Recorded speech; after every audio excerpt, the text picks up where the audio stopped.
Bonjour à tous, bonsoir, selon l'heure à laquelle vous m'écouterez. Je viens bénir le Seigneur pour cette magnifique journée, pour sa grâce dans nos vies. Je veux vous raconter une petite histoire, beaucoup d'entre nous la connaissent déjà. C'est l'histoire d'un homme qui était très bandit, très voyou, très violent, qui commettait toutes sortes d'atrocités. Et ce qui faisait, disons, sa gloire, ou le fait qu'il était toujours en liberté malgré tout ce qu'il faisait, c'est parce qu'il avait un avocat très fort, très puissant, qui avait fait des grandes études et qui maîtrisait vraiment le droit, qui maîtrisait son domaine, qu'il maîtrisait en fait comment faire pour pouvoir toujours énoncer son client. Et un jour, voilà, il a commis un meurtre.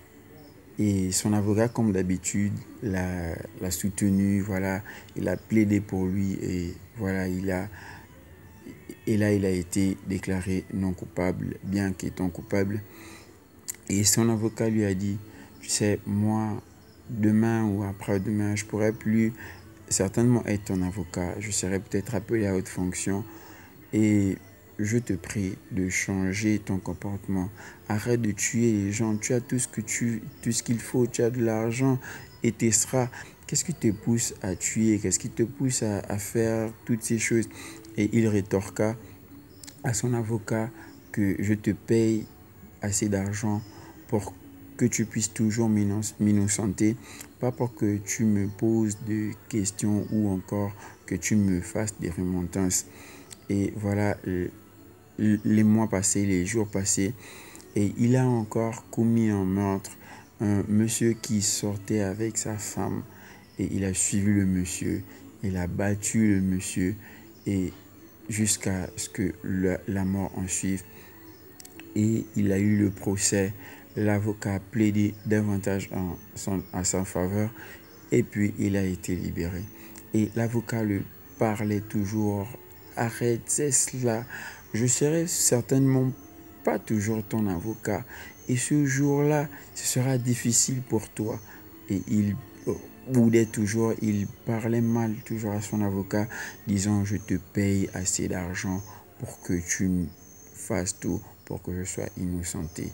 Alors tais-toi et fais ton boulot.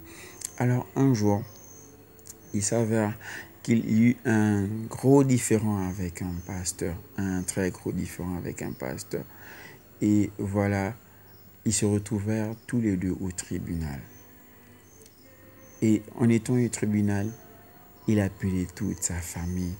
Il appelait toute sa famille car il voulait humilier le pasteur.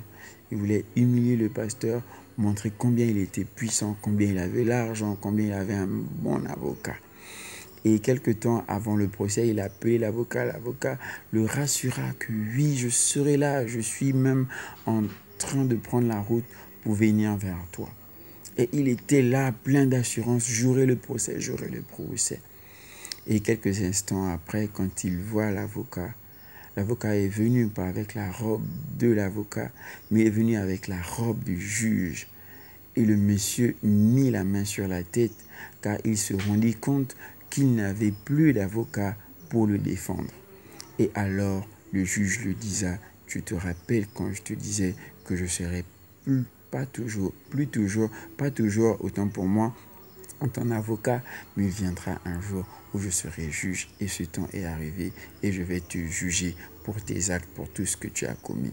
De même, nous avons en ce moment Jésus qui est notre avocat.